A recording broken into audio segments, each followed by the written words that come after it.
وہ کلیم تھا، سونیا تو میرا حبیب ہے۔ کلیم کی بات اور تھی، تیری بات اور ہے۔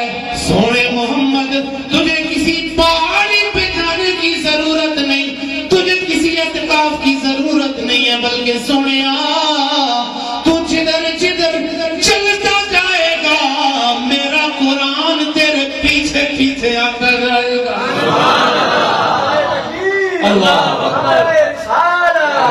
فرمایا میرے سونے محمد تجھے کسی پہاڑی پہ جانے کی ضرورت نہیں ہے، بلکہ جدھر جدھر تو چلتا جائے گا میرا قرآن تیرے پیچھے پیچھے آتا جائے گا۔ سونے تو مکہ کی وادیوں کے اندر جائے گا، میں قرآن کو مکہ کے اندر نازل کرتا جاؤں گا، میں سورتوں کو مکی بناتا جاؤں گا۔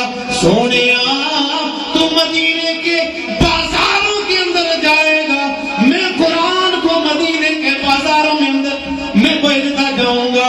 سونے تو اپنے بستر کے اوپر جائے گا، میں سورہ مزمل نازل کر دوں گا، میں سورہ مدثر نازل کر دوں گا۔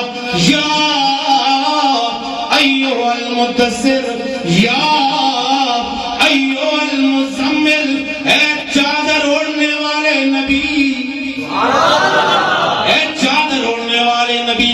گویا اللہ نے فرما دیا میرے سونے محبوب قرآن کے تابع آپ نہیں ہے، بلکہ آپ کے تابع قرآن ہے۔ آپ جدھر جدھر چلتے جائیں گے میں قرآن کو ادھر ادھر بھیجتا جاؤں گا۔ اور اباب ذی وقار اگر سارا قرآن اگر توجہ کے ساتھ پڑھا جائے تو یوں لگتا ہے کہ جیسے سارا قرآن میرے مصطفیٰ کی نعت بن کے آیا۔